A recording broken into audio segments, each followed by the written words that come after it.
They thought she was just another black girl they could break, a teenager who'd step back into line after a little lesson. They were wrong. When Officer Todd Wallace poured water over Maya Carter's head in front of her classmates, he wasn't just humiliating a student who'd embarrassed his nephew.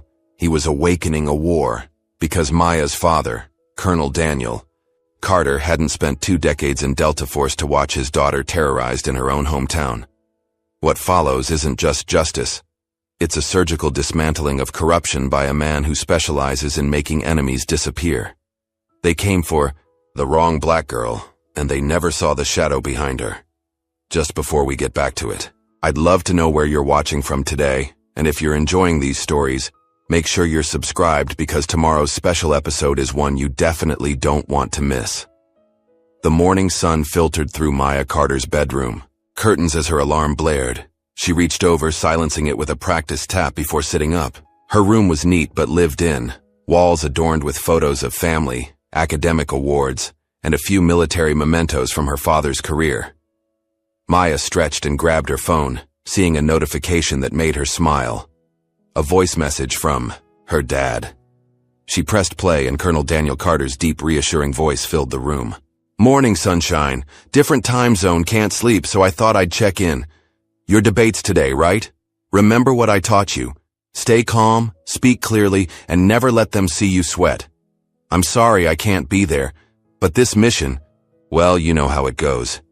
Make me proud, kiddo. I love you." Maya smiled, a touch of sadness in her eyes. Her father's deployments were nothing new, but this one was different. No location shared, no timeline given, just the words, classified and important. She'd learned long ago not to ask questions.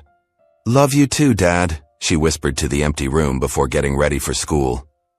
Maya moved through her morning routine with military precision, a trait unknowingly inherited from her father. Shower, dress, breakfast. She chose her outfit. Carefully, a simple blue blouse and jeans, professional enough for the debate but not trying too hard. In the kitchen, her mother Lisa was already up, coffee in hand, reviewing patient files. As a nurse at the local hospital, Lisa's schedule was almost as demanding as her husband's. "Big day?" Lisa asked, looking up. Maya nodded, pouring herself a glass of orange juice. "Dad sent a message. He's okay." Lisa's expression softened. "That's good. He'll be home before you know it." She checked her watch. "I've got an early shift. Need a ride to school?" "No thanks. I could use the walk to clear my head before the debate." The walk to Jefferson High was peaceful, the late September air crisp but not cold. Maya used the time to mentally review her arguments. The topic was modern civil rights, something she was passionate about, having experienced her fair share of prejudice in their predominantly white suburban town. As she approached the school building, the peaceful morning atmosphere evaporated. Standing near the entrance was Ethan Wallace, tall, blonde, and perpetually smirking. He was surrounded by his usual entourage, all laughing too loudly at something he'd said. Maya tried to walk past unnoticed, but Ethan's voice carried. "I'm telling you, my uncle basically runs this town. Dad says he's got more pull than the mayor." He laughed, running a hand through his perfectly styled hair. "Last week he pulled over some guy from the east side, and when the dude tried to complain, Uncle Todd just laughed and wrote him another ticket." His friends chuckled appreciatively, and Maya felt her jaw tighten. Todd Wallace's reputation was well known, a cop who played by his own rules and seemed untouchable because of it. Maya slipped past the group without comment. She had better things to focus on than Ethan's boasting. The morning passed quickly, and by afternoon, Maya found herself in the debate classroom. Mrs. Peterson, their teacher, was setting up while students filtered in. Maya took her assigned position, laying out her notes methodically. Across from her, Ethan sauntered in, flashing a confident smile at his supporters. "Today's debate topic is the current state of police reform in America," Mrs. Peterson announced. "Team 1 will argue for increased oversight, Team 2 against. Maya's team will begin." Maya stood, her nervousness disappearing as she began her opening statement. She cited statistics, referenced recent cases, and made a compelling argument for accountability. When she finished, there was a moment of impressed silence before polite applause. Ethan's rebuttal started strong but quickly veered off topic. "The police are the thin blue line protecting us from chaos," he said, his voice rising.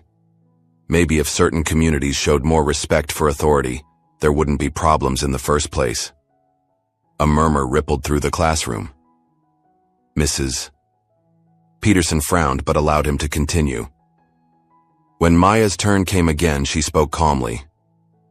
"The issue isn't about respect. It's about systems of power and who they protect. When your uncle brags about writing extra tickets for East Side residents, that's not law enforcement. That's harassment." The room went silent. Ethan's face flushed deep red. "My team has shown that reform benefits everyone, including good police officers who want to serve with honor," Maya continued, refusing to back down. "Your argument isn't just flawed, Ethan. It's dangerous." By the time the debate ended, the winner was clear. Mrs. Peterson awarded Maya's team the victory, praising their research and composure. As students filed out, Maya could feel Ethan's glare burning into her back. She was at her locker when he approached, his friends conspicuously absent. "You had no right bringing my uncle into this," he hissed, leaning close enough that only she could hear. "You made me look like an idiot." Maya closed her locker calmly. "You did that yourself." As she turned to leave, Ethan grabbed her wrist. "Don't walk away from me, you..." Pure instinct took over. In one fluid motion, a self-defense move her father had drilled into her since childhood, Maya twisted, using Ethan's momentum against him. Before either of them fully realized what was happening, Ethan was on his back, staring up at the hallway ceiling. The wind knocked out of him. A small crowd had gathered, wide-eyed and whispering. Maya stood frozen, suddenly aware of what she'd done. "You're crazy!" Ethan sputtered, scrambling to his feet as a teacher approached to investigate the commotion. Before anyone could question her, Maya walked quickly away, heart pounding. She'd never used those moves on anyone before. Her father had been clear, self-defense only, never aggression. But Ethan's grip, his anger, something had triggered her training. Ethan watched her go, humiliation turning to cold hatred in his eyes. That afternoon, Ethan stormed into his house, slamming the door behind him. His Uncle Todd was in the living room, still in his police uniform, boots up on the coffee table as he watched TV. "What's got you all worked up?" Todd asked, barely glancing away from the screen. "That Carter girl," Ethan spat.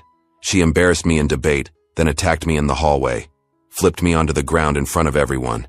This caught Todd's attention. He sat up, his expression darkening. "Carter? Daniel Carter's kid?" "Yeah, that military guy. His daughter Maya thinks she knows everything about police work. Called you out by name."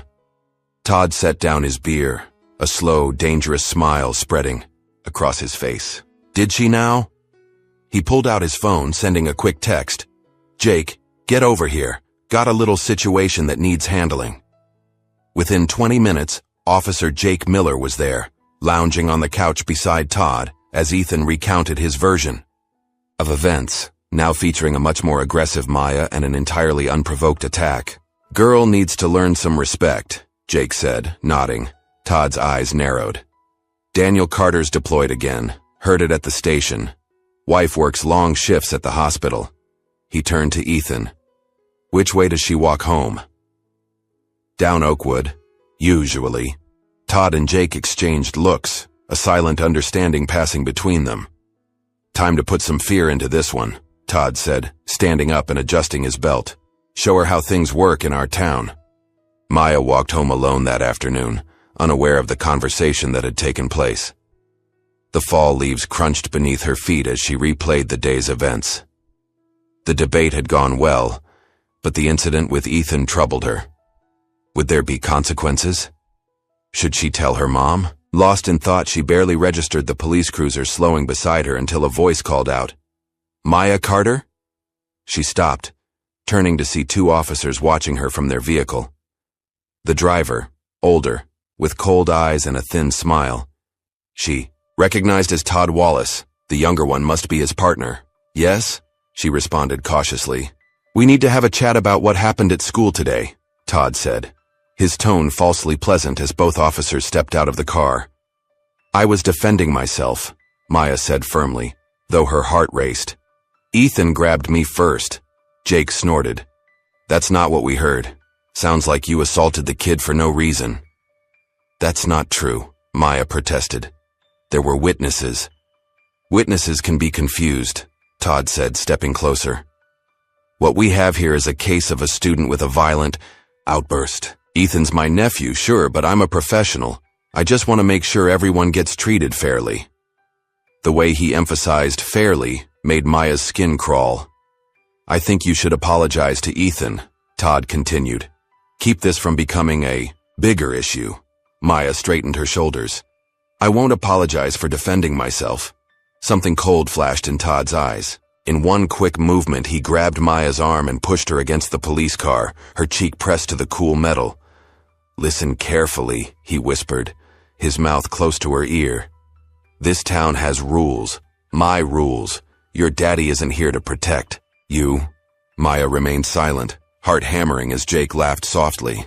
"We'll be keeping an eye on you," Todd continued, releasing her with a small shove. "For your own safety, of course." As they drove away, Maya stood shaking, anger and fear coursing through her. From a nearby house, an elderly man watched through. His window, his phone recording the entire encounter. Mr. Wilson had seen Todd's behavior before. This time, he had evidence. The next day dawned with a sense of dread hanging over Maya. She'd told her mother nothing about the encounter with Todd and Jake, not wanting to worry her while her father was away. But as she approached Jefferson High, that decision felt increasingly wrong. She spotted the police cruiser immediately, parked just across from the school entrance, Todd leaning against it with arms crossed. His eyes locked on her the moment she came into view. Maya kept walking, determined to show no fear, though her heart pounded against her ribs. She'd almost reached the school steps when Todd pushed off from his car and intercepted her path, a water bottle in his hand.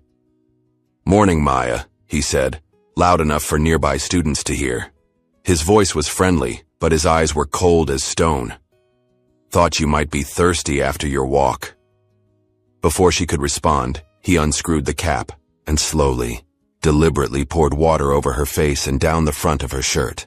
The cold liquid shocked her system, running down her neck and soaking her clothes as nearby students gasped. "Oops," Todd said flatly. "Clumsy me." Maya stood frozen, water dripping from her chin, her clothes clinging to her skin. She could feel, her hands curling into fists at her sides, but kept them there, knowing any reaction was exactly what he wanted. "What's wrong?" Todd taunted, his voice dropping so only she could hear. "Crying already? Haven't even started yet." From the corner of her eye, Maya could see Jake laughing from inside the cruiser. Further back, partially hidden by a tree, stood Ethan, watching with a smug smile. "You're a disgrace to your uniform," Maya said quietly, meeting his gaze without flinching. Todd's smile vanished. He leaned in close, his breath hot against her wet face. "This is just the beginning. Your kind needs to learn respect." He turned and walked back to his car, leaving Maya standing there, soaked and humiliated as the morning bell rang. In the bathroom, Maya's best friend Zoe helped her dry off with paper towels. "You need to report him," Zoe urged, her voice trembling. "What he did was assault." "Report him to who?" "He's the police," Maya replied, wringing water from her shirt. "Besides, it would just make things worse." Zoe grabbed Maya's arm. "My cousin in Baltimore stood up to a cop once. Ended up with broken ribs and charges that took years to fight." Her eyes were wide with fear. "These guys can destroy your life, Maya. Please just stay quiet until your dad gets back." Maya said nothing, but her silence wasn't agreement. The Carter family didn't bow to bullies. That was one of her father's firmest beliefs. That evening, Maya finally told her mother what had happened. Lisa Carter's face darkened with each detail, from the hallway incident with Ethan to Todd's water bottle accident. "We're going to the station right now," Lisa said, grabbing her keys. "Mom, no," Maya pleaded. "Todd's got friends there. It won't help. Let's wait for Dad." Lisa hesitated, torn between maternal fury and practicality. 3 more weeks, she finally said. Your father's back in 3 weeks. If anything else happens, anything, we go straight to the state police, promise me. Maya nodded, relieved, but uneasy. 3 weeks felt like an eternity. That night she noticed the police cruiser driving slowly past their house, headlights off, just a dark shape in the night. Once, twice, 3 times. A message, clear as day, you're being watched. The next morning, Maya went straight to Principal Winter's office before classes began. Officer Wallace dumped water on me in front of the school, she stated flatly. I want to file a formal complaint. Principal Winters, a thin man with perpetually worried eyes, glanced out his window as if expecting to see Todd standing there. That's a very serious accusation, Maya, he said, shuffling papers on his desk. Officer Wallace has been our school resource officer for years. Perhaps there was a misunderstanding? It wasn't a misunderstanding, Maya insisted. He did it to intimidate me because I stood up to his nephew. Winters sighed, removing his glasses to rub the bridge of his nose. Look, Maya, you're one of our best students. I don't want to see you get caught up in something complicated. The police department and this school have a very important relationship. So you're not going to do anything, Maya said flatly. I'll speak to Officer Wallace about appropriate behavior on school grounds, Winters replied weakly. But these things are best handled delicately. Maya left his office knowing exactly what delicately meant. Not at all. The halls were nearly empty. As she made her way to her locker, most students already in their first period classes. The metallic scent hit her before she even turned the dial. Spray paint, fresh and sharp in the air. She opened the locker to find her books dripping with black paint, the interior walls covered with ugly slurs. Someone had taken their time, making sure the damage was thorough. Impressive, isn't it? Maya turned to find Ethan leaning against the lockers, arms crossed, a satisfied smile on his face. Did you do this? She demanded. Me? I've been in the library all morning. Ask anyone. His smile widened. Though I did hear someone might have left their locker unlocked. Careless. Maya slammed the defaced locker shut. You won't break me, Ethan. Maybe not, he conceded with a shrug. But Uncle Todd isn't worried about breaking you. He's just getting started. Throughout the day, Maya noticed the whispers, the sideways glances from students and even teachers. By lunchtime, she realized why.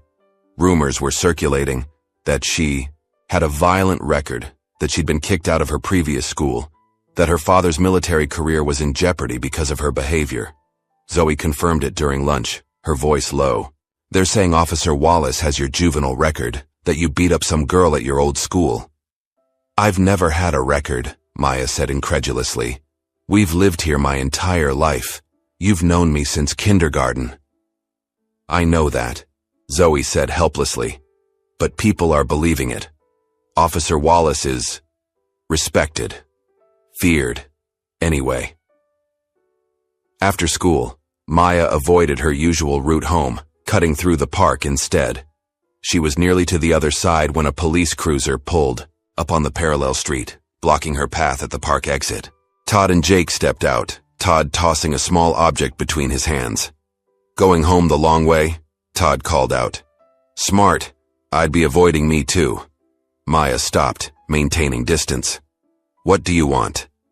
Just checking on a troubled teen, Todd replied, his voice carrying across the empty park. Got a report about a girl matching your description causing trouble. Have to follow up on all leads. There was no report, Maya said firmly. Todd shrugged. Record shows there was. My record, he added pointedly.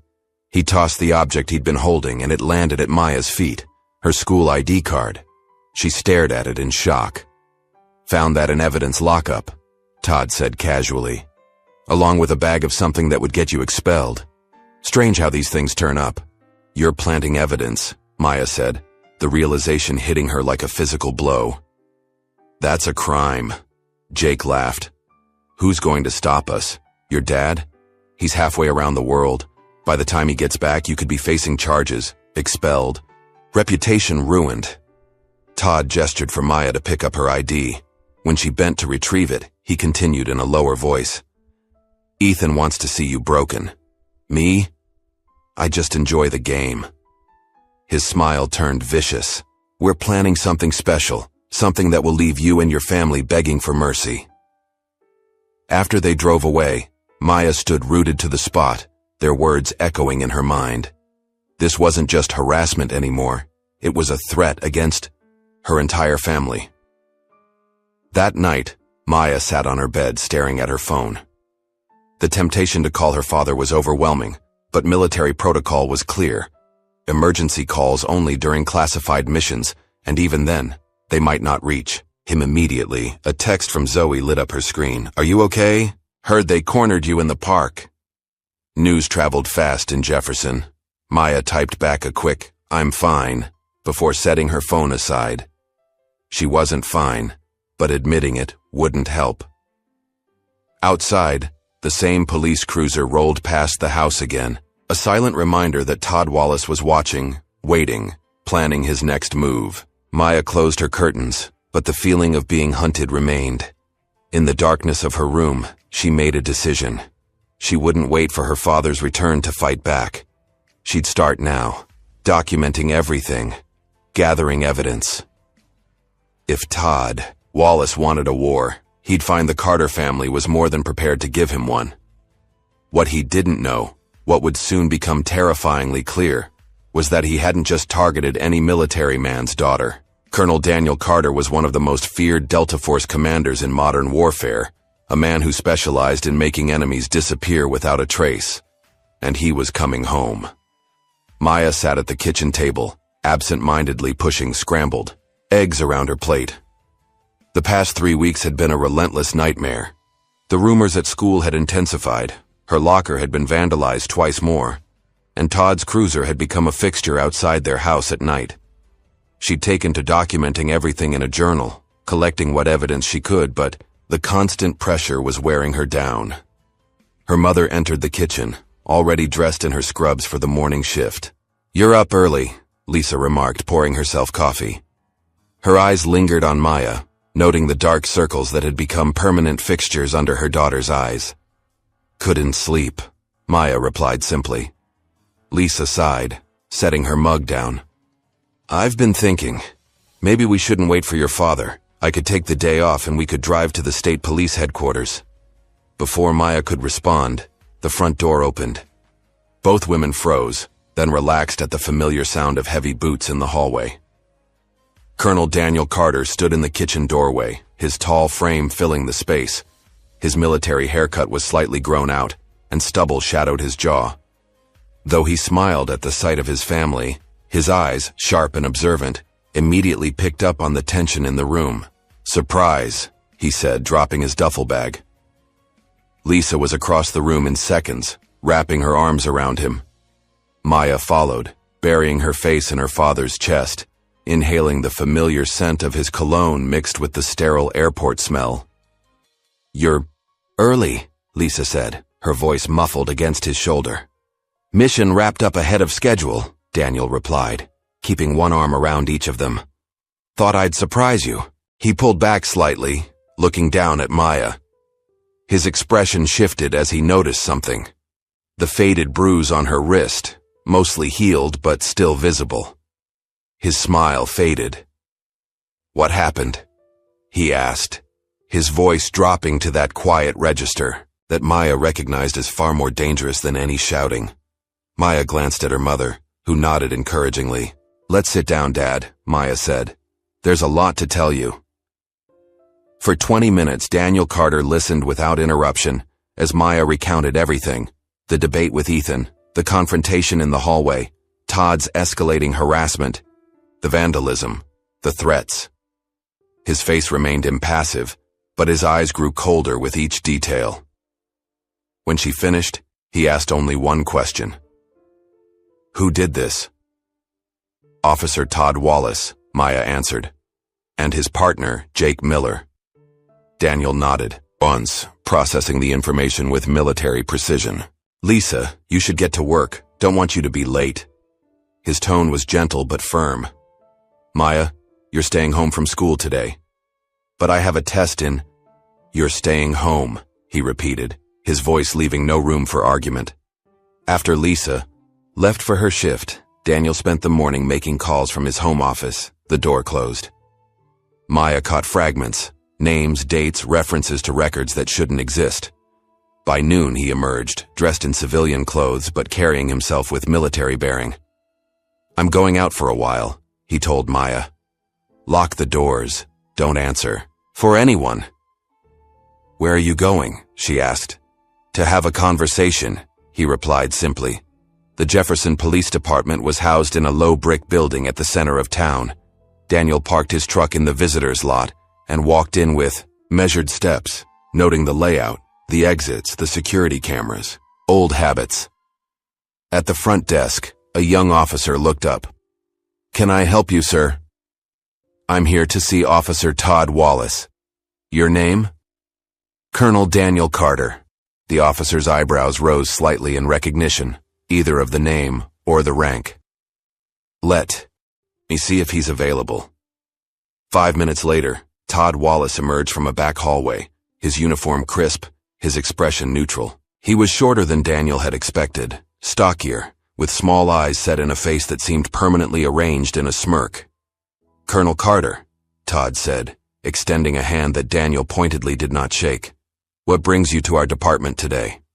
"I think you know," Daniel replied evenly. "Is there somewhere we can talk privately?" Todd led him to a small interview room, gesturing for Daniel to take a seat. Instead, Daniel remained standing, watching as Todd closed the door. "My daughter tells me you've been harassing her," Daniel said without preamble. Todd's smirk widened. "Kids these days always exaggerating. We had a minor incident with your daughter displaying some aggressive behavior at school. I was just doing my job, keeping the peace." By pouring water on a teenage girl? By stalking her home? By spreading lies about her record? Daniel's voice remained calm, but his eyes had hardened to granite. "That's not peacekeeping, Wallace. That's abuse of power." Todd leaned against the wall, arms crossed. "Look, Colonel, I appreciate your service and all, but you've been away. Maya's been disruptive, disrespectful to authority. The girl needs to learn her place." Daniel stepped closer, his movement so smooth and controlled that Todd didn't register the danger until Daniel was directly in front of him, close enough that Todd had to tilt his head up to maintain eye contact. "Listen carefully," Daniel said, his voice dropping to a whisper. "You don't know what war looks like, Wallace. But you will." Todd swallowed, his swagger momentarily faltering before he recovered. "Is that a threat, Colonel?" "It's a promise," Daniel replied. "Stay away from my family."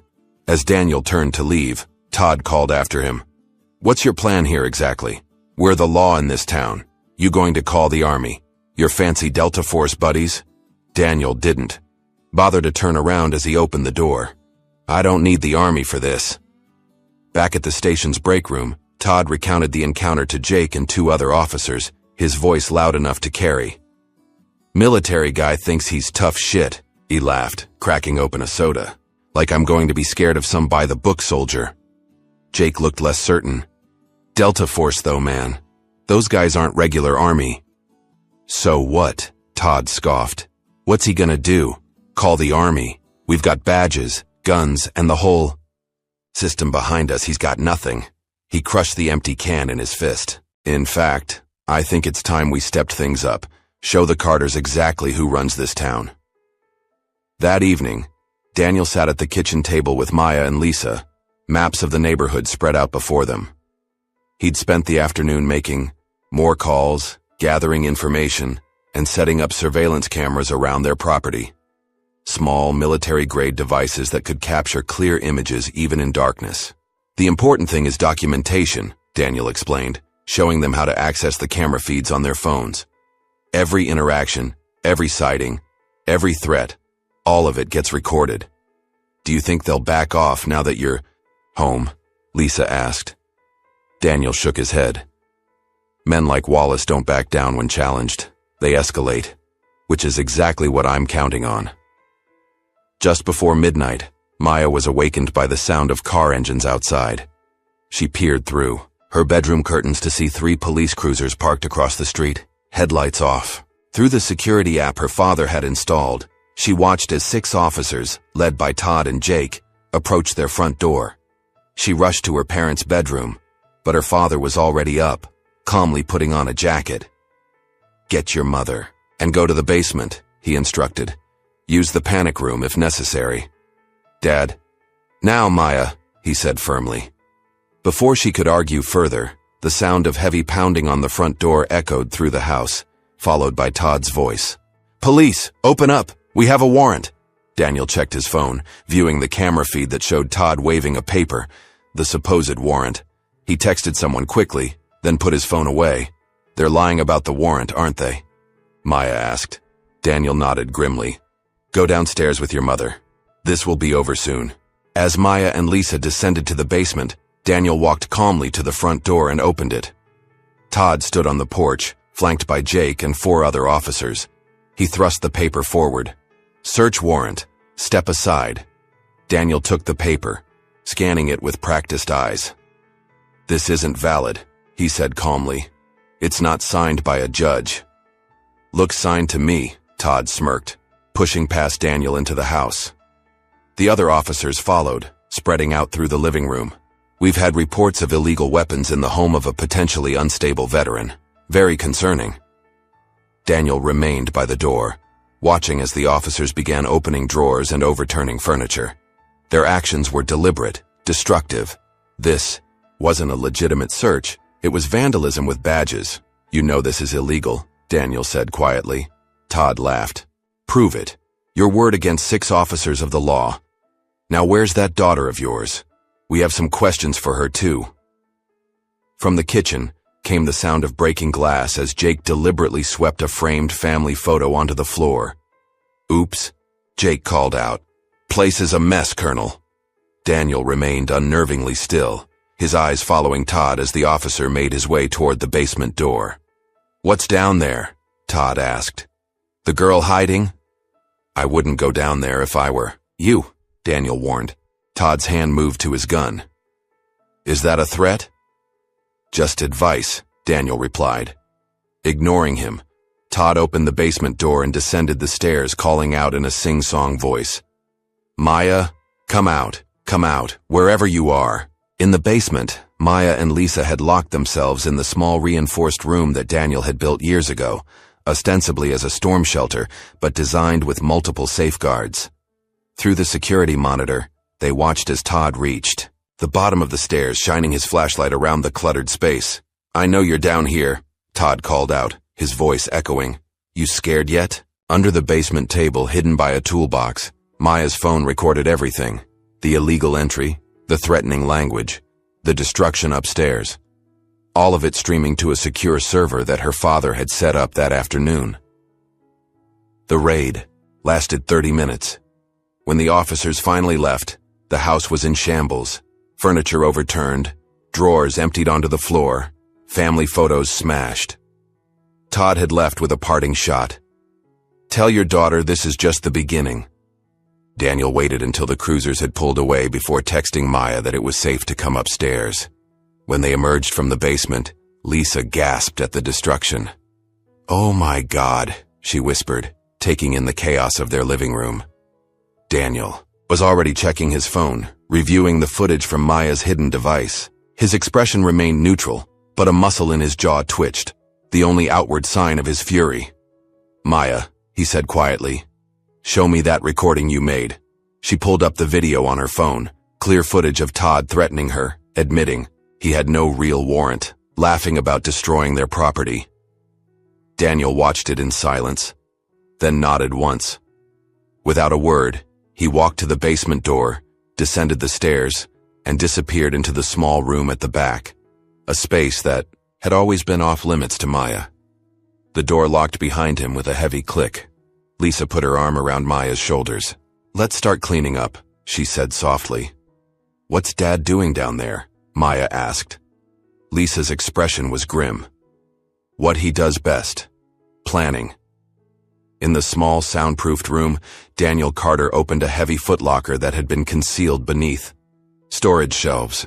Inside lay the tools of his former trade, combat gear, tactical equipment, communications devices, items that no suburban home should contain, but that a Delta Force commander would never be without. He pulled out a secure phone and made a call to a number few people in the world possessed. "Wilson," said the voice that answered. "Been a while." "Carter." "I need the team," Daniel replied simply. "Unofficial operation. Domestic." There was a moment of silence. "All of us?" "All of you." Another pause.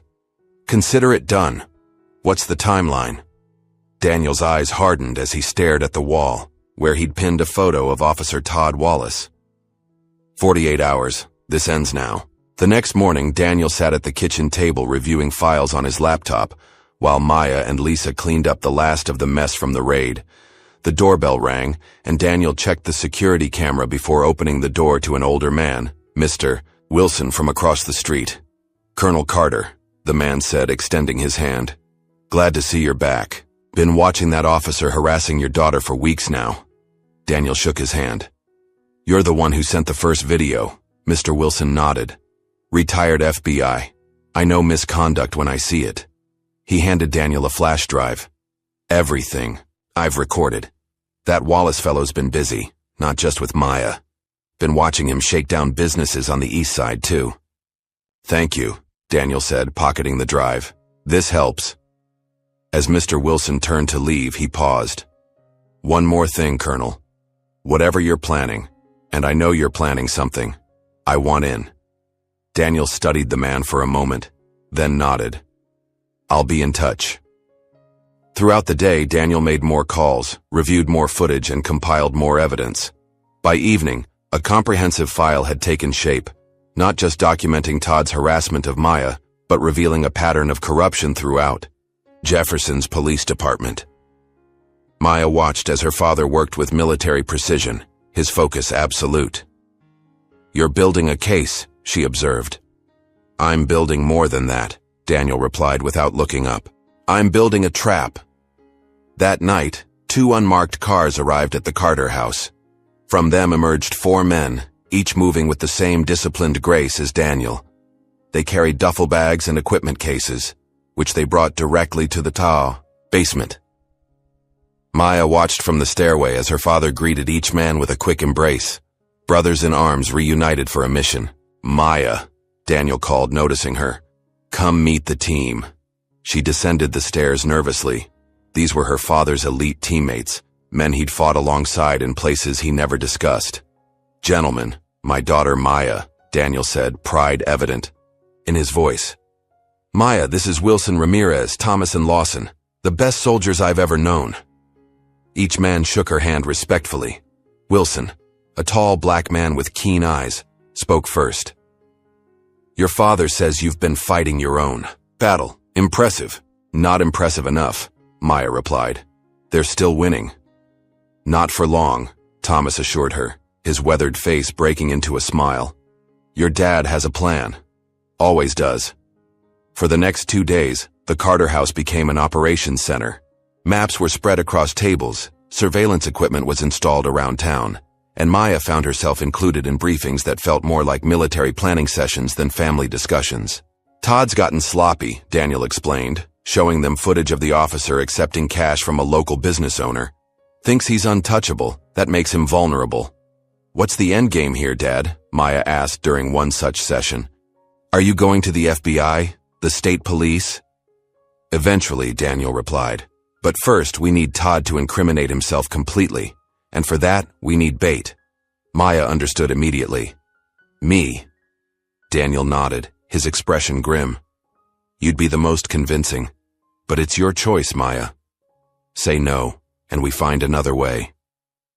Maya thought about the weeks of fear, of humiliation, of watching her mother worry and seeing their home violated. "I'm in," she said firmly. "What's the plan?" The plan was simple but elegant. Maya would appear to be meeting a witness at the abandoned gymnasium of the old middle school, someone claiming to have evidence against Todd. An anonymous tip would ensure Todd heard about it. "He'll come," Daniel predicted. "His ego won't," Let him ignore it. On a rainy Thursday evening, Maya sat alone on the bleachers of the dusty gymnasium, a single overhead light casting long shadows across the worn floor. She wore a concealed microphone, and in her pocket was a panic button that would bring immediate response if needed. Through her earpiece, she heard her father's voice. "Todd's on the move. 3 cruisers, headed your way. ETA 5 minutes. Maya took a deep breath, steadying her nerves. Around the gym, hidden in the shadows, Daniel's team was positioned, each man armed with non-lethal weapons and recording equipment. Nothing that would happen here tonight would go undocumented. The sound of car doors slamming outside echoed through the empty building. Maya remained seated, her posture relaxed despite her racing heart. The gymnasium doors banged open, and Todd strode in flanked by Jake and 4 other officers. Their flashlight beams cut through the dusty air, eventually finding Maya on the bleachers. "Well, well," Todd called out, his voice echoing. "Maya Carter, all alone. Officer Wallace," Maya replied calmly, standing up. "Didn't expect such a big reception committee." Todd laughed, walking closer, his confidence growing with each step. "Heard you were meeting someone with evidence against me. Where are they?" "They couldn't make it," Maya said with a slight shrug. "Just me." The officers spread out, forming a loose semicircle around her. Todd's hand rested casually on his gun. "You really thought you could win?" he asked, genuinely amused. "A teenage girl against the entire police department?" "I thought I could do what's right," Maya replied. Todd moved forward, his intent clear in his eyes. Time to finish this once and for all. Suddenly, the gymnasium lights cut out, plunging the space into total darkness. The officers' flashlights swept frantically, catching nothing but empty air. "What the hell?" Jake's voice echoed, panic evident. A deep, commanding voice resonated through the darkness. "Wrong move!" The emergency lights flickered on, casting an eerie red glow throughout the gymnasium.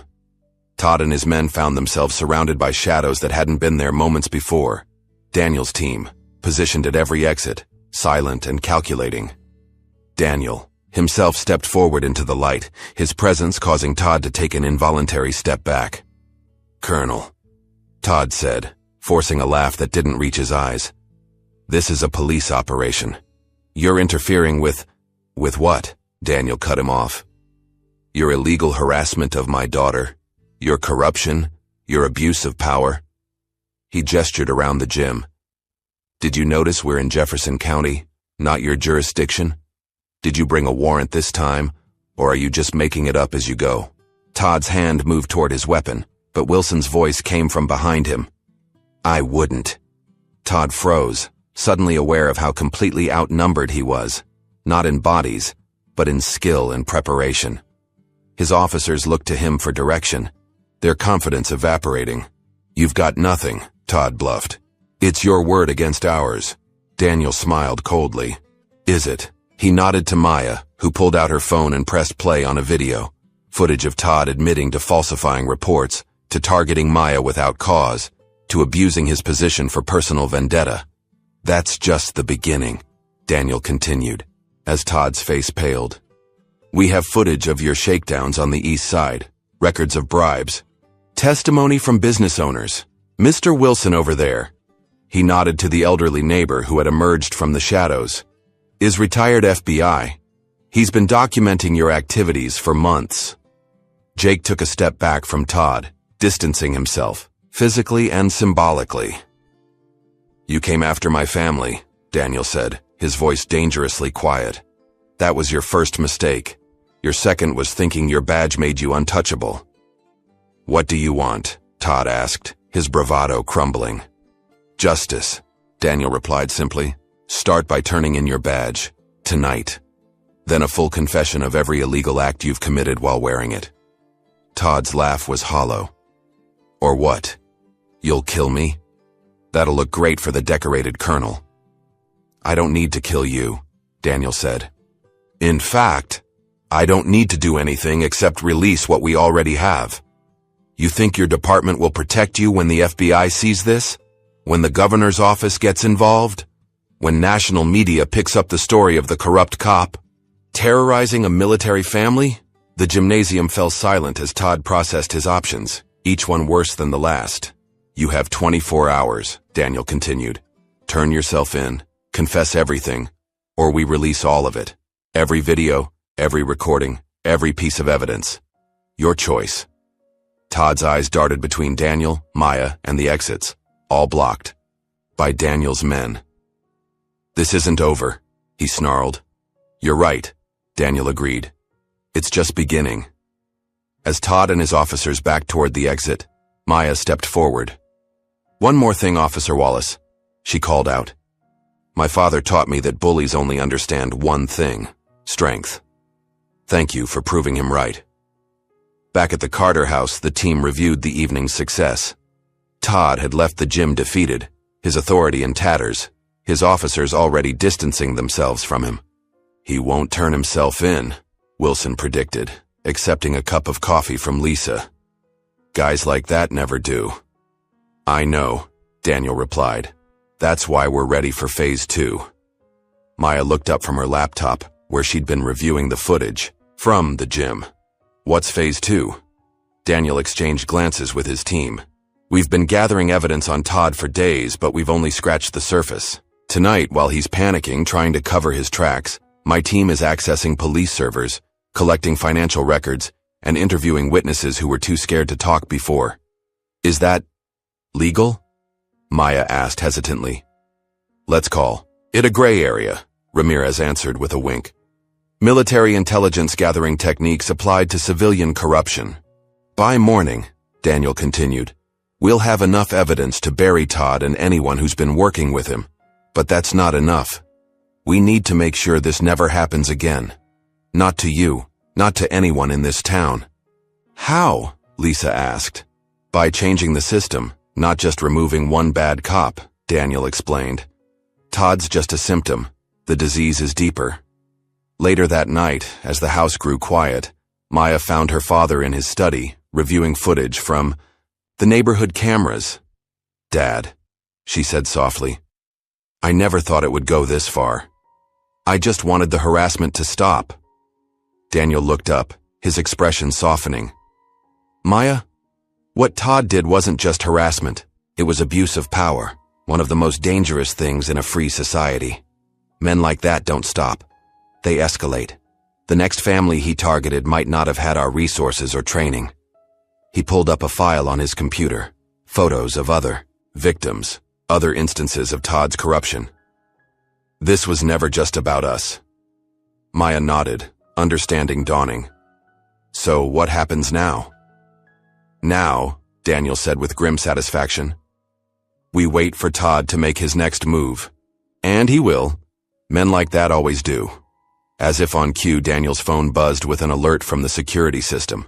On the screen, a live feed showed a police cruiser driving slowly past their house. Todd, alone this time, his face visible in the glow of the dashboard lights. "Right on schedule," Daniel murmured. "Desperate men make desperate choices." Maya watched the cruiser pass by again, feeling not fear, but a strange calm. For weeks she'd been the prey, hunted and harassed. Now the tables had turned. "Get some rest," Daniel told her, his eyes still on the security feed. "Tomorrow, we end this." As Maya headed to bed, she paused in the hallway, looking at a family photo that had survived the raid. Her father in uniform, standing tall and proud. She'd always known he was a soldier, a leader, someone who fought in distant lands for reasons explained in vague terms of national security. Now she understood what that really meant. Her father wasn't just a soldier, he was a strategist, a protector, a force of nature when threatened. And Todd Wallace had made the grave mistake of threatening what Daniel Carter held most dear. In the stillness of the night, with rain pattering against the windows and her father's team keeping silent watch, Maya finally slept without fear for the first time in weeks. Tomorrow would bring the reckoning that Todd Wallace never saw coming. The day he would learn what it truly meant to face an enemy he couldn't intimidate, couldn't bribe, and couldn't escape. The war had begun, and the Carters were winning. Dawn broke over Jefferson with a hazy orange glow. Maya awoke to the sound of quiet conversation downstairs, her father's team already at work. She found them gathered around the dining table, laptops open, coffee mugs scattered between stacks of documents. "Morning," Daniel greeted her, sliding a plate of toast her way. "Sleep well?" Maya nodded, taking in the scene. Maps of Jefferson were pinned to the wall, photos of Todd and other officers connected with red string, creating a web of corruption that stretched further than she'd imagined. "What happened last night?" she asked, picking up a piece of toast. "After I went to bed." Ramirez, the team's tech specialist, looked up from his laptop. "Your friend Todd made 3 passes by the house, then spent 2 hours at an all-night diner with Jake. Based on their body language, they were arguing. The rats are turning on each other," Thomas added with a thin smile. Daniel pulled up a chair beside Maya. "Todd called his captain at 2 a.m., then the district attorney. Neither answered." He nodded toward Lawson, who was monitoring a police scanner. "This morning he called in sick, first time in 5 years according to his records. He's panicking," Maya realized. "Good," Wilson said. "Panicked men make mistakes." The team spent the morning finalizing what they called the pressure campaign, a coordinated release of evidence to specific targets. Daniel explained the strategy to Maya as they worked. "First, we released the water incident video to 3 local news outlets," he said, pointing to a timeline they'd created. "Then 2 hours later, financial records to the state attorney general. By noon, witness testimonies to the FBI field office in the city." "Why not all at once?" Maya asked. "Psychology," Wilson answered. "Let him feel the noose tightening slowly, each revelation worse than the last." By mid-morning, the first video was making rounds on local news and social media. Todd pouring water over Maya, his smirking face clearly visible. The Carter's house phone began ringing with calls from reporters seeking comment. Daniel's team monitored Todd's movements through a network of surveillance. The corrupt officer had left his house in civilian clothes, driving erratically through town, stopping briefly at the police station before being turned away at the door by his own captain. "He's heading to the old shipping warehouse on River Road," Lawson reported, tracking Todd's GPS signal. "That's where Jake is waiting." Daniel nodded to Ramirez, who pressed a few keys on his laptop. "Audio's live," Ramirez confirmed. Through a small speaker on the table, they heard Todd's voice, agitated and desperate. "They've got everything, man. Everything. That military prick and his team have been 10 steps ahead the whole time." Jake's response was cold. "That's your problem, not mine. I told you to leave the girl alone." "You were right there with me," Todd shouted. "Don't pretend you're innocent." "Difference is," Jake replied calmly, "I can claim I was following orders from a superior officer. You can't." A pause. Then Todd's laugh, hollow and bitter. "So that's how it's gonna be, after everything we've done together? It's called survival, Todd. The captain's furious. The mayor's office is getting calls.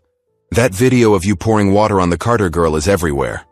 Daniel and Maya exchanged glances. The plan was working even better than they'd anticipated. Todd's support system was crumbling in real time. By early afternoon, Todd was making increasingly desperate moves. He showed up at Ethan's school, pulling his nephew from class. Through the school's security cameras, which Ramirez had easily accessed, they watched the heated exchange in the parking lot. "You started this," Todd shouted, grabbing Ethan's arm. "If you hadn't been so obsessed with humiliating that girl—" "Me?" Ethan shot back, jerking away. "You're the one who went crazy. Pouring water on her, breaking into their house? That wasn't my idea." "Don't talk to me like that," Todd snapped, raising his hand threateningly. Ethan stepped back, shock registering on his face. "Are you going to hit me now? Like you hit those guys on the east side who couldn't pay up?" Todd's expression shifted from anger to alarm. "How do you know about that?" "Everyone knows," Ethan replied, his voice breaking. "It's all over social media. Mom's been crying all morning. Dad won't even look at me." The confrontation ended with Todd storming back to his car, leaving Ethan standing alone in the parking lot, his world collapsing around him just as Todd's was. Daniel turned to Maya after watching the footage. "Todd's running out of allies. Fast." "What? About Ethan?"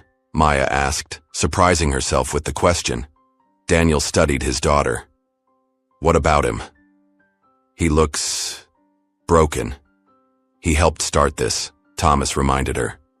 I know, Maya said quietly. But he's also just a kid who thought his uncle was some kind of hero. Before Daniel could respond, Ramirez called out from his station. Colonel, Todd's on the move again, heading toward the mayor's office. They watched through traffic cameras as Todd's car weaved through downtown Jefferson, parking haphazardly in the city hall lot. He stormed into the building, bypassing security with his badge. This should be interesting, Wilson murmured, tapping into the mayor's office security feed. Mayor William Grant was a thin, nervous man who had been in office for nearly a decade, largely by avoiding controversy and maintaining the status quo. When Todd burst into his office unannounced, the mayor's face registered shock, then dismay. Officer Wallace, he stammered, rising from his desk. This is highly inappropriate. You need to help me, Todd demanded, slamming his hands on the mayor's desk. Call off the hounds. Tell the media there's an investigation pending, that they can't run these stories. Mayor Grant's eyes darted to his closed door, then back to Todd. I can't do that. The videos, the accusations, they're everywhere. The state police called an hour ago. The FBI is opening an investigation. You owe me, Todd shouted, his composed facade completely shattered. All those tickets we wrote to meet your precious budget goals, the special handling of your son's DUI last year? The mayor's face drained of color. Officer Wallace, I think you should leave, now. Or what? Todd sneered, leaning closer. You'll call the police? The standoff ended when the mayor's secretary called security. Todd left, but not before issuing a final threat. If I go down, I'm taking everyone with me. Back at the Carter house, Daniel's team exchanged satisfied glances. He just implicated the mayor on a recorded feed, Lawson noted. Christmas came early. Daniel checked his watch. It's been 18 hours since our ultimatum. He has 6 hours left to turn himself in before we release everything. He won't do it, Ramirez predicted, cycling through more surveillance feeds. Guys like Todd don't surrender, they lash out. Daniel nodded grimly. That's what I'm counting on. As evening approached, the team tracked Todd to his home, where he spent an hour frantically shredding documents before packing a bag. His movements were erratic, his planning sloppy, a far cry from the confident, swaggering officer who had terrorized Maya weeks earlier. He's making a run for it, Wilson observed. No, Daniel replied, studying the feed. He's getting ready for a last stand.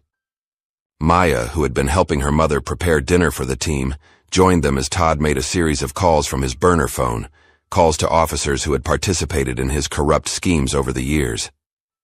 He's calling in all his chips, Daniel explained, gathering whatever allies he has left for one final play.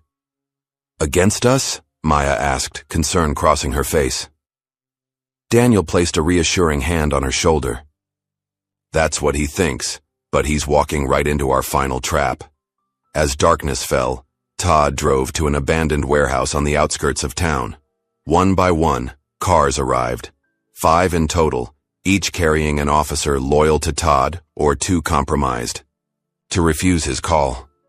Through thermal imaging equipment that Ramirez had set up earlier, they watched the meeting unfold. Todd paced as he addressed his diminished crew, gesturing wildly, occasionally slamming his fist against a crate for emphasis.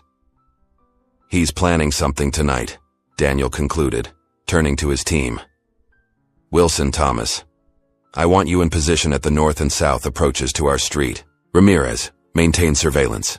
Lawson, alert our contacts at state police and FBI that Todd might be making a move. Lisa, who had been quietly observing from the kitchen doorway, stepped forward.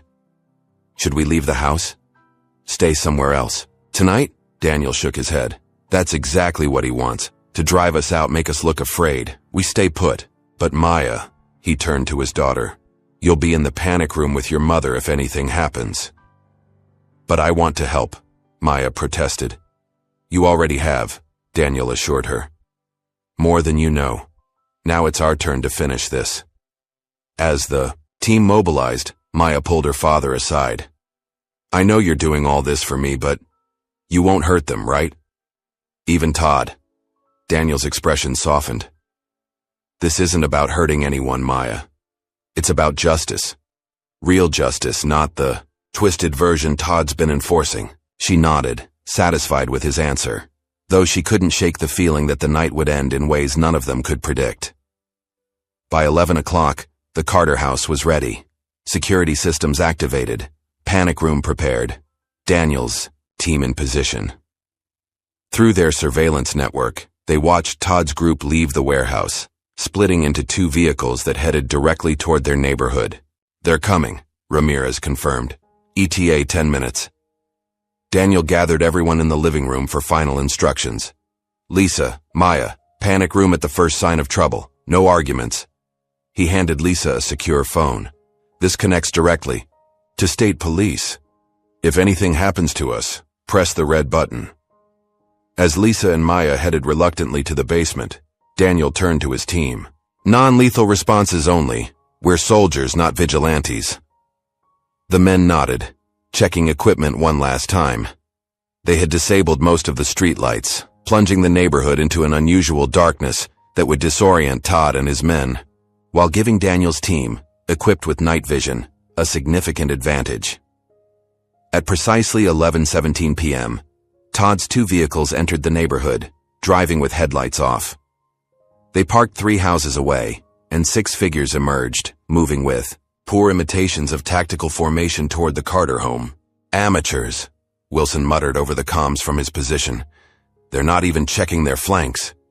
Daniel watched from an upstairs window as Todd led his men across the lawn, their silhouettes visible against the faint moonlight. When they reached the porch, Todd paused, producing what looked like a small battering ram. Front door in 3, Daniel warned over comms. Positions ready. The crash of the battering ram against the front door echoed through the silent house. On the second strike, the reinforced door gave way, and Todd's men poured into the darkened living room. Police! Todd shouted, though he wore no uniform, carried no warrant. The house remained silent, appearing empty. Todd signaled his men to spread out, searching for the family he was determined to terrorize one final time. Carter! Todd called out, his voice echoing through the seemingly empty house. Come out and face me like a man. From the shadows upstairs, Daniel spoke into the house intercom system. I'm right here, Todd. I've been waiting for you. Todd spun around, gun raised toward the ceiling. Show yourself. You've made a mistake coming here, Daniel's voice continued, seeming to come from everywhere at once. A final, fatal error. As Todd's men nervously scanned the darkness, the lights suddenly went out completely, plunging the house into total blackness. Panicked shouts erupted as the officers bumped into furniture and each other. In the chaos, Daniel's team moved silently through the house, using their night vision equipment to navigate flawlessly. One by one, Todd's officers went silent, expertly subdued without a shot fired. Todd, sensing he was rapidly losing control of the situation, backed toward the front door. Where are you? He shouted, his voice betraying his fear. What did you do to my men? When the lights flickered back on, Todd found himself alone in the living room, his gun still drawn, but his men nowhere to be seen. Before him stood Daniel, unarmed, hands clasped behind his back in a relaxed military pose. Your men are fine, Daniel said calmly, which is more than I can say for your future. Todd leveled his gun at Daniel's chest, his hand trembling slightly. You think this ends here? I'm still a cop. I've still got friends in high places. No. Todd, came Maya's voice from the staircase. You don't have anything left. Both men turned to see Maya standing halfway down the stairs, phone in hand, recording everything. This was never a fight, she continued, echoing her father's earlier words. It was an execution. You just didn't know it yet. Todd's face contorted, with rage. He swung his gun toward Maya, finger tensing on the trigger, only to have the weapon knocked from his hand by Daniel with a move so swift it seemed almost invisible. In the next instant, Todd was on his knees, Daniel's knee pressing firmly into his back as he secured the officer's hands with zip ties. You're done, Daniel said quietly. Outside, sirens wailed in the distance, not Todd's corrupt allies, but state police and FBI agents who had been standing by, waiting for precisely this moment. Todd had walked into a trap of his own making, His illegal raid on a military family's home captured from multiple angles, his own threats recorded and live-streamed. As officers entered the house, Daniel handed Todd over without comment. The corrupt cop was led away in handcuffs, still shouting threats and accusations that no one bothered to acknowledge. Daniel's team emerged from various parts of the house, each escorting one of Todd's subdued officers to the waiting authorities. Lisa joined Maya on the stairs, wrapping a protective arm around her daughter as they watched justice finally unfold. A state police captain approached Daniel, extending his hand.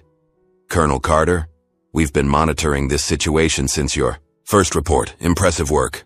Just protecting my family," Daniel replied simply. "Well," the captain said, looking around at the evidence being collected, the officers being processed, "you did a lot more than that.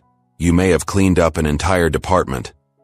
As the law enforcement officers began clearing out, Daniel turned to Maya. "It's over," he said softly. "He can't hurt you anymore."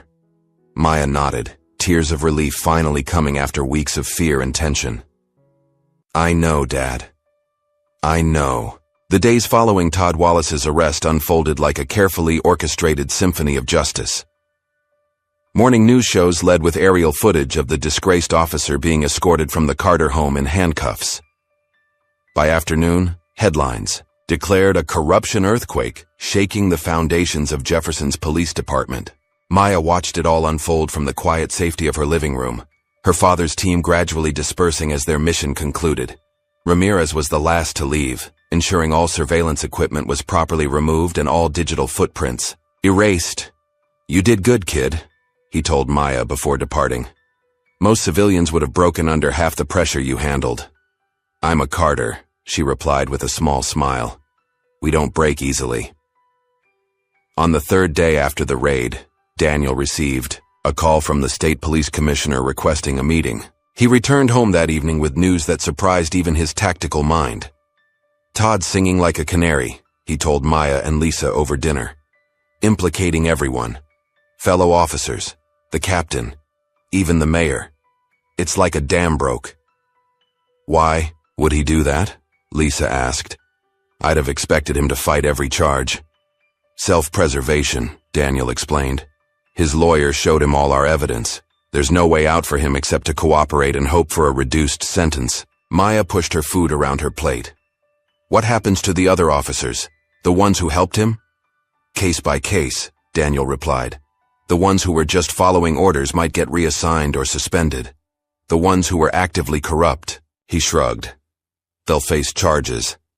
The conversation was interrupted by a news alert on Daniel's phone. The local station was reporting that Police Captain Richard Barnes, Todd's superior, had called an emergency press conference. They turned on the television just in time to see Captain Barnes approach a podium outside the police station, his face grim but determined. "In light of recent events," Barnes began, "I want to assure the citizens of Jefferson that the actions of Officer Todd Wallace do not represent the values or standards of our department. While I take full responsibility for any failures of oversight under my command, I want to make it clear that Officer Wallace acted alone in his harassment of the Carter family." Daniel snorted. "There it is, the betrayal we predicted." On screen, a reporter called out, "Captain Barnes, records show you signed off on multiple falsified reports filed by Officer Wallace. How do you explain that?" Barnes's composure slipped. Momentarily. I'm not at liberty to discuss ongoing investigations, but I assure you, any officer found to have violated their oath will be held accountable." As the press conference continued, the captain's denials grew increasingly desperate. By the end, even the most casual viewer could see he was throwing Todd under the bus to save himself. "Classic damage control," Daniel observed, turning off the TV. "He knows the evidence trail leads right to his office." The next morning, Maya returned to school for the first time since the raid. Lisa had offered to let her stay home longer, but Maya refused. "I'm not hiding anymore," she declared. The reception at Jefferson High was surreal. Students who had previously ignored her now watched with fascinated respect as she walked the halls. Teachers who had dismissed her complaints now greeted her with forced smiles and awkward apologies. At her locker, newly repainted after the vandalism, Zoe was waiting. "Oh my God," Zoe whispered, hugging Maya tightly. "The whole school's talking. About what happened. About your dad taking down Officer Wallace. Is it true he had a whole team of Delta Force guys with him?" Maya smiled, not confirming or denying.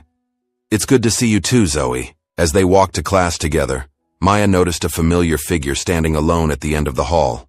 Ethan Wallace, head down, avoiding eye contact with everyone. The usual crowd of admirers was noticeably absent.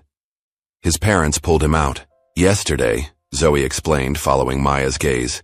"But the principal made them bring him back, said he needed to face the consequences of his actions." "How bad has it been for him?" Maya asked. "Bad," Zoe replied. "Nobody's talking to him. Someone spray-painted corrupt on his locker. Even the teachers are cold to him." Maya watched as Ethan shuffled into a classroom, shoulders hunched against the weight of his uncle's legacy. Despite everything, she felt a twinge of sympathy. Ethan had been cruel, entitled, and arrogant, but he hadn't ordered the raids or poured water over her head. He was in many ways just another teenager who had believed the wrong stories about power and privilege. Later that day, Maya found herself alone in the library during her free period. She was surprised when Ethan approached her table, his expression a mixture of fear and determination. "Can I talk to you?" he asked quietly, glancing around to ensure no one was watching. Maya hesitated, then nodded toward the empty chair across from her. Ethan sat down, hands fidgeting nervously on the table. I don't know what to say." "You don't have to say anything," Maya replied, returning to her book. "Yes, I do," Ethan insisted, his voice cracking. "What my uncle did, what I helped start, it was wrong. All of it. I was such an idiot, thinking I was untouchable because of him." Maya closed her book, studying Ethan's face. The arrogance was gone, replaced by something raw and unfamiliar. Genuine remorse. "Why are you telling me this?" she asked. "Because I need to fix what I broke," he said, echoing the words she would later realize came from deep within himself. "But I don't know how." Maya was silent for a long moment, weighing her response. "You could start by telling the truth," she finally said. "About the debate, about what really happened in the hallway, about all of it." Ethan nodded slowly. I already told the principal everything this morning. He's talking about suspension, maybe expulsion. Actions have consequences, Ethan. I know that now." He stood up, avoiding her eyes. "For what it's worth, I'm sorry, Maya." As he turned to leave, Maya called after him softly. "Ethan." He paused, looking back. "Fix what you broke. Not just with me, with everyone." That evening, Daniel received another call from the state police commissioner. He took it in his study, emerging 20 minutes later with a grim satisfaction in his eyes. "The dominoes are falling," he told Lisa and Maya. "Captain Barnes has been suspended pending investigation. 3 more officers have come forward, offering testimony against Todd and the captain in exchange for immunity." "What about the mayor?" Lisa asked. "His office issued a statement expressing shock at the corruption and promising full cooperation," Daniel replied with a hint of sarcasm. "He's running scared. Todd's lawyer says he has recordings of conversations with the mayor about ticket quotas and revenue targets." Maya shook her head in disbelief. "How deep does this go?" "That's the thing about corruption," Daniel said, sitting beside her on the couch. "Once it takes root, it spreads through the entire system. Todd was just the most visible symptom." Over the next few days, the collapse of Todd's corrupt network accelerated. The local newspaper ran a 7-part investigative series titled Badge of Dishonor, detailing years of abuses by Todd and his allies. Former victims came forward with stories that echoed Maya's experience: harassment, false charges, intimidation.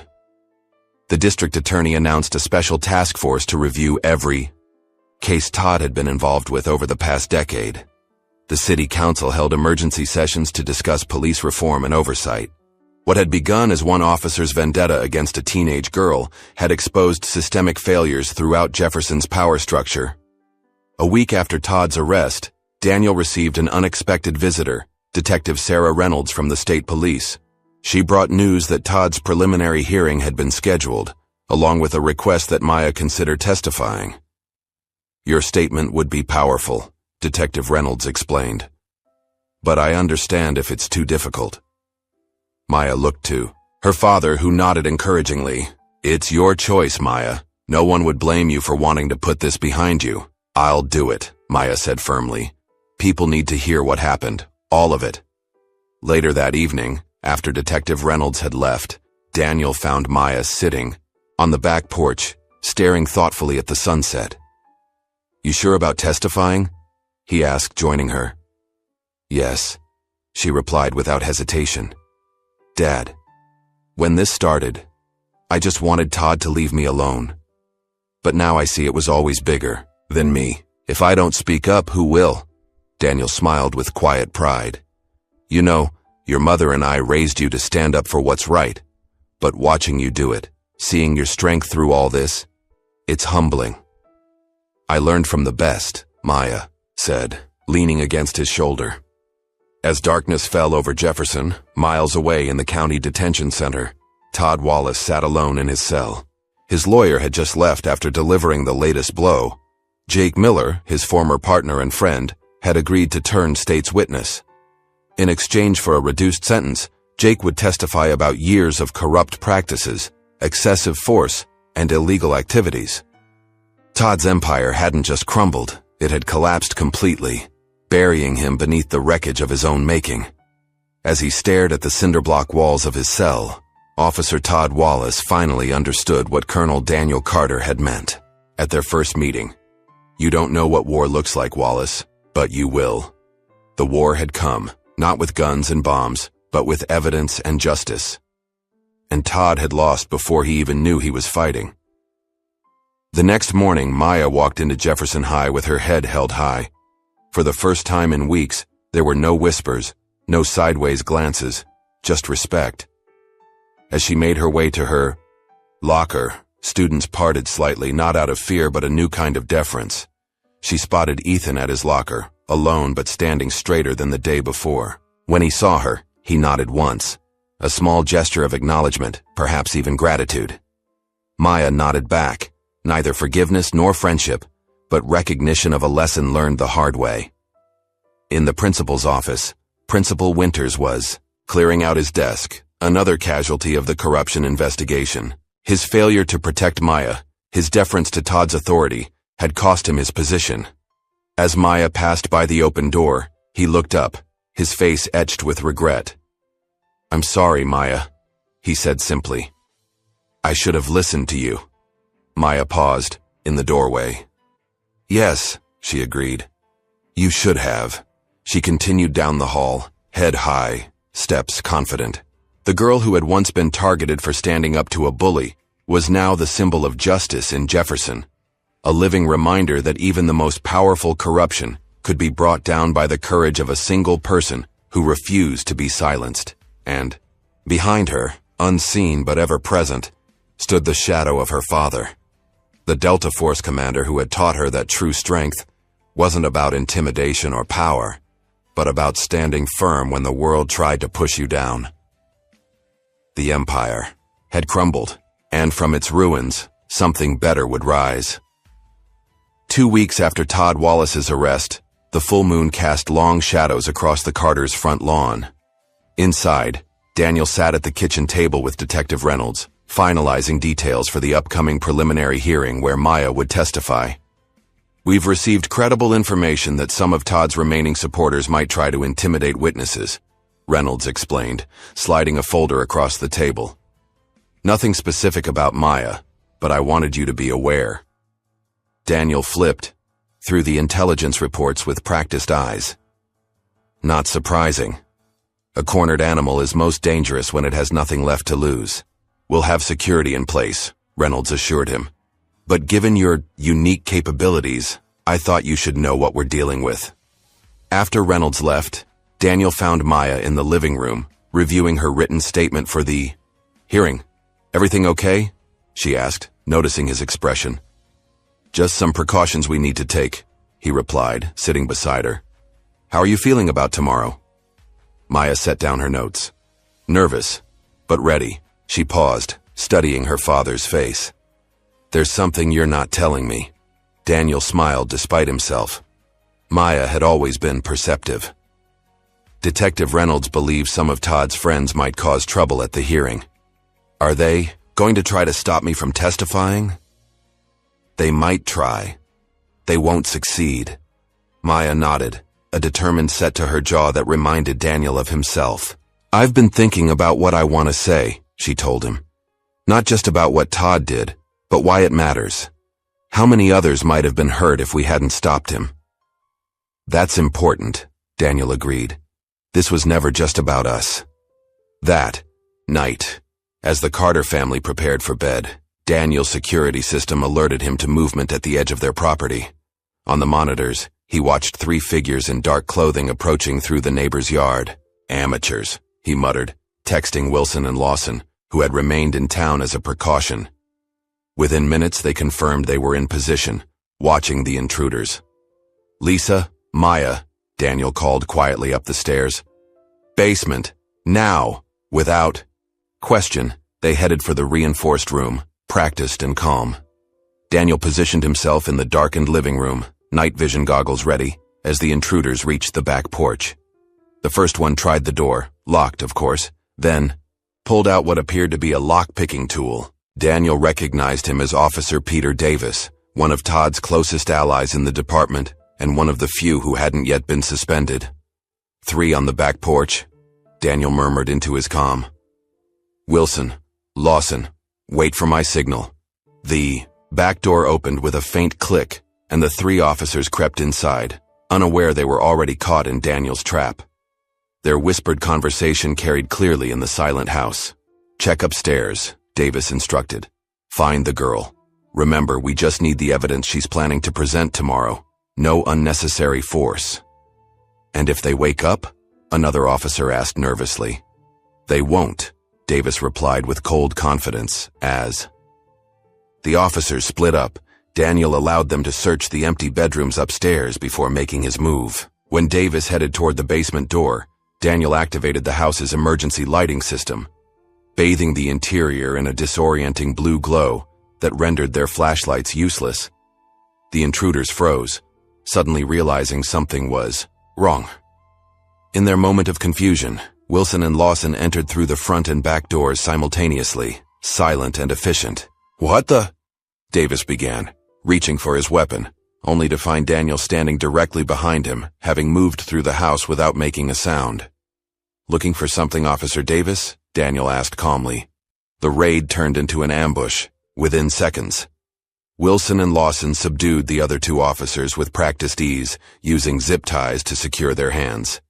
Davis, finding himself suddenly alone and outmatched, raised his hands slowly. This isn't what it looks like, he stammered. Breaking and entering? Attempted evidence tampering? Conspiracy to obstruct justice? Daniel listed calmly. Looks pretty clear to me. Outside, red and blue lights flashed as Detective Reynolds' team arrived, right on schedule. Daniel had alerted her to the potential threat hours earlier, and they had coordinated the perfect counter-trap. Your timing is excellent, Detective, Daniel remarked as Reynolds entered, surveying the subdued officers with professional satisfaction. Couldn't have done it without your intel, Colonel, she replied, signaling her officers to take the intruders into custody. To Davis, she added, Officer Peter Davis, you're under arrest for breaking and entering, conspiracy to obstruct justice, and about 5 other charges I'll enjoy listing at the station. As Davis was led away in handcuffs, he shot a venomous glare at Daniel. This isn't over. Actually, Daniel countered, it just ended.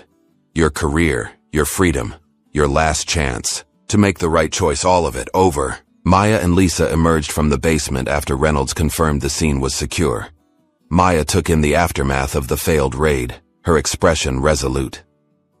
They really thought they could stop me from testifying, she said, more statement than question. They were desperate, Daniel explained, and desperate men rarely think clearly. Reynolds approached Maya with a sympathetic smile. You okay? This can't have been easy. I'm fine, Maya assured her. Just more determined than ever to speak up tomorrow. That's what they don't understand about intimidation tactics, Daniel observed. They often create exactly the opposite effect of what was intended. The failed raid made headlines the next morning. Another blow to the already crumbling police department. 3 more officers arrested, corruption reaching deeper than anyone had imagined. At the courthouse, security was heightened as Maya prepared to give her testimony. The hallways were lined with state police officers, and plainclothes agents mingled with spectators in the courtroom. Daniel and Lisa sat in the front row, a united front of parental support. When Maya was called to the stand, she walked forward with steady steps, her head high. She took the oath and settled into the witness chair, her eyes briefly meeting Todd's, across the courtroom. The once imposing officer sat slumped beside his attorney, his uniform replaced by prison orange, his arrogance eroded by reality. "Miss Carter," the prosecutor began, "please tell the court in your own words what happened on September 15th when you first encountered Officer Wallace." Maya took a deep breath and began her testimony. Her voice, quiet at first, grew stronger as she recounted the harassment, the threats, the water incident, the illegal raid on their home. She spoke clearly and without embellishment, the facts damning enough without exaggeration. When she described the night of the raid, Todd's threatening behavior toward her mother, his illegal entry, his clear intent to terrorize, several jury members visibly recoiled. "Were you afraid?" the prosecutor asked. "Yes," Maya answered honestly. "Not just for myself, but for what it meant. If a police officer could do this to me, to my family, what might they do to someone without our resources? Someone without a father trained to protect them? Someone who might not be believed?" From his seat, Daniel watched with undisguised pride as his daughter transformed her personal trauma into a powerful call for accountability. This wasn't just about Todd Wallace anymore. It was about the system that had enabled him. When it was the defense's turn for cross-examination, Todd's lawyer approached cautiously. "Miss Carter, isn't it possible that you misinterpreted Officer Wallace's actions as threatening when he was simply performing his duties?" Maya met his gaze steadily. "Is it an officer's duty to pour water over a teenager's head? To follow her home at night with his headlights off? To break into her house without a valid warrant? If those are duties, then something is fundamentally broken in how we define police work." The defense attorney had no effective counter. After a few more half-hearted questions, he returned to his seat, where Todd sat glaring at Maya with impotent rage. As Maya stepped down from the witness stand, she passed close to Todd's table. He leaned forward slightly, whispering just loud, enough for her to hear. "This isn't over, girl." Maya paused, looked him directly in the eyes, and replied with quiet confidence, "Yes, it is." The preliminary hearing concluded with the judge ordering Todd to stand trial on multiple felony counts.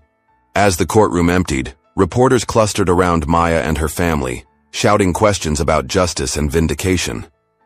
Daniel shielded Maya from the crush, guiding her toward a side exit where Detective Reynolds waited to escort them out. As they walked, Maya leaned close to her father. "Did you see his face?" she asked. When the judge announced the decision, Daniel nodded. The moment he realized there was no escape. "Is it wrong that part of me felt satisfied?" "No," Daniel replied thoughtfully. "That's human. Just don't let it define you." Outside the courthouse, a small crowd had gathered. Not reporters, but citizens of Jefferson.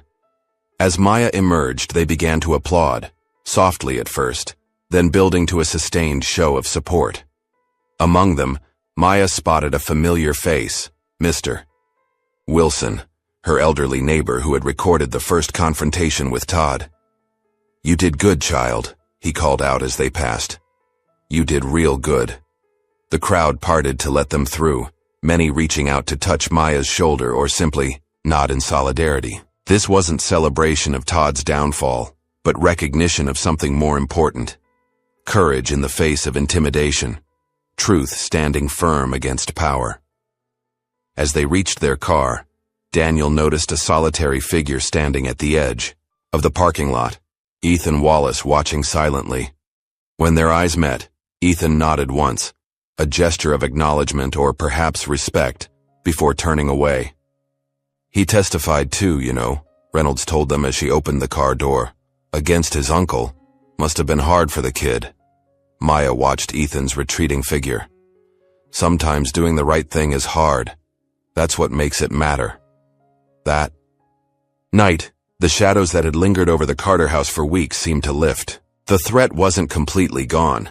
Todd's trial was still months away, and the full extent of corruption in Jefferson remained to be exposed. But a corner had been turned. As Maya prepared for bed, she paused at her window, looking out at the quiet street.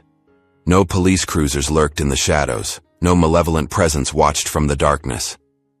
For the first time in weeks, the night felt simply like night.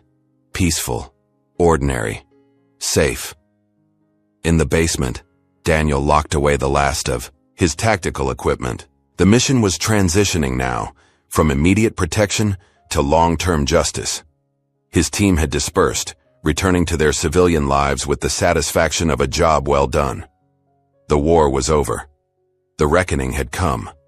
And from the ashes of corruption, something new was beginning to emerge. Spring came to Jefferson with a sense of renewal that extended beyond the season. 4 months had passed since Todd Wallace's preliminary hearing, and the town had changed in ways both visible and profound. On a bright Saturday morning, Maya walked through the farmer's market with her mother, enjoying the simple pleasure of normality. People still recognized her. The girl who stood up to corruption was not easily forgotten, but the whispers had changed from scandal to respect. "Maya!" called a voice through the crowd. Zoe appeared, weaving between vegetable stands, to reach her friend.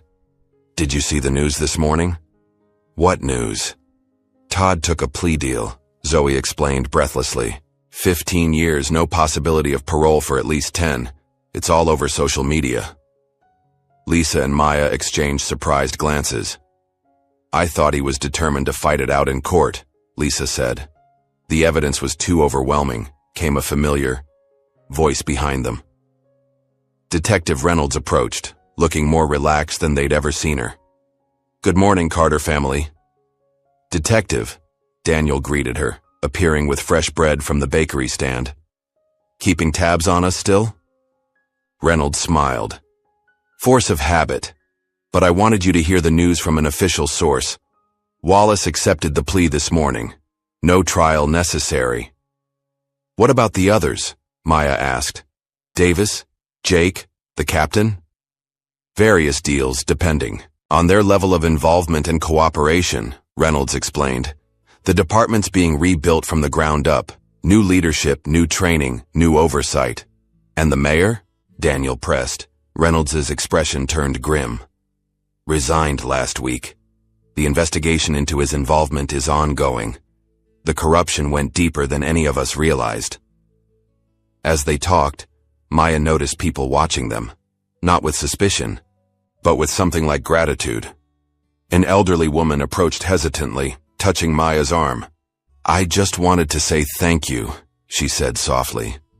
"My grandson was arrested by that Wallace man 2 years ago. Planted evidence, trumped up charges. Now they're reviewing his case because of what you did."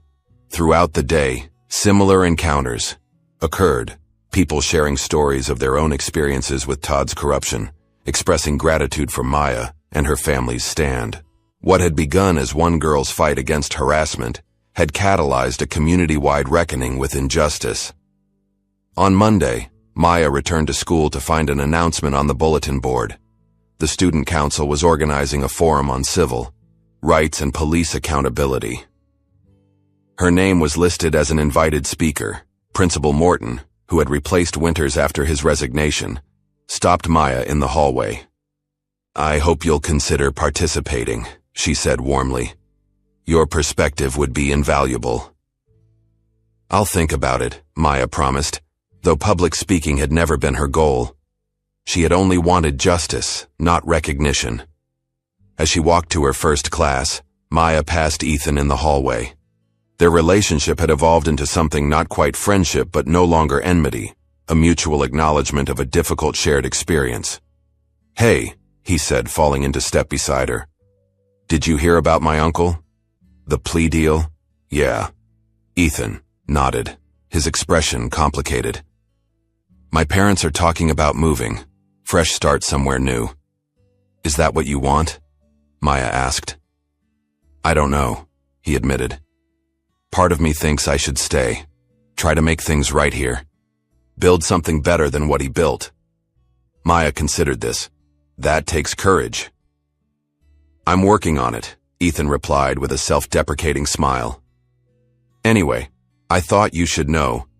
I'm testifying in the civil rights investigation. About everything I saw, everything I heard over the years. That's good, Ethan.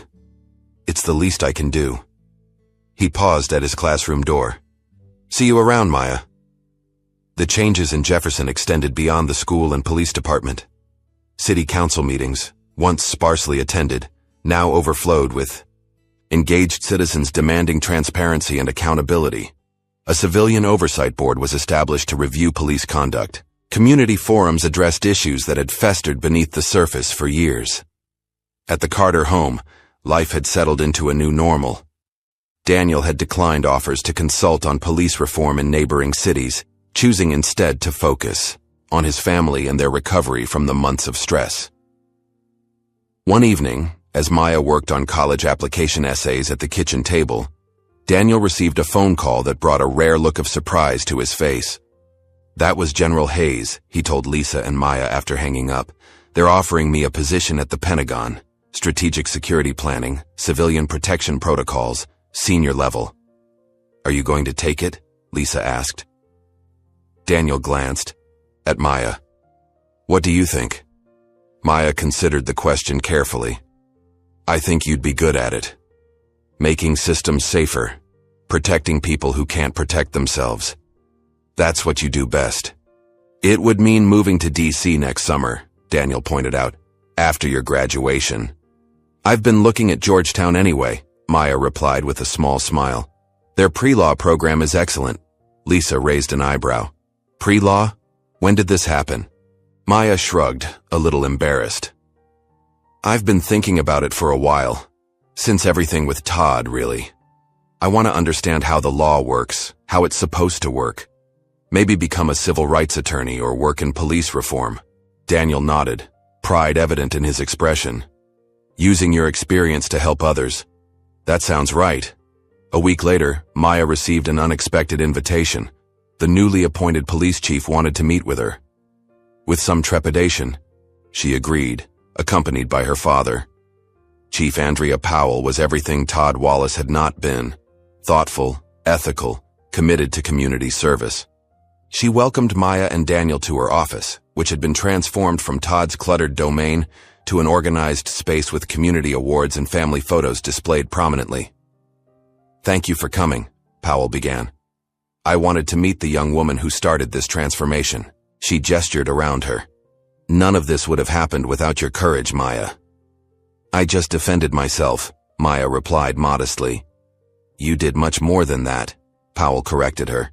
You exposed a cancer that had been growing in this department for years. And now we have a chance to build something better. She outlined her plans for reform, enhanced training, community engagement, transparent disciplinary procedures, body cameras for all officers. We're calling it the Carter Protocol, she added, if that's all right with you. Maya blinked in surprise. You named it after me? After what you represent, Powell clarified. Standing up to abuse of power, even when it seems hopeless. Especially then. As they left the station, Maya noticed the community bulletin board in the lobby. Among the notices and wanted posters was a framed photograph of a young black woman in police uniform. The caption read, Officer Janelle Williams, 1979-2003, remembered for her integrity. Who was she? Maya asked the desk sergeant. One of ours, he replied respectfully. Tried to report corruption years ago, before there were proper channels. Died in what was ruled an accident during a traffic stop. Chief Powell had her case reopened last month. Outside in the bright afternoon sun, Maya was quiet, processing everything she had seen and heard. It really was bigger than us, wasn't it? She finally said to her father. Todd, the corruption, all of it. Most important battles are, Daniel replied. That's why they're worth fighting. When they arrived home, they found Lisa in the front yard, planting spring flowers with an energy that spoke of renewal. Maya joined her, digging her hands into the rich soil as they discussed college plans and the upcoming summer. Later that evening, Maya stood at her bedroom window watching the peaceful street as dusk settled over Jefferson. So much had changed in 7 months. The town, the school, herself. The fear that had once shadowed her daily life had transformed into something unexpected. Purpose. On her desk lay college applications and the draft of an essay about justice and accountability.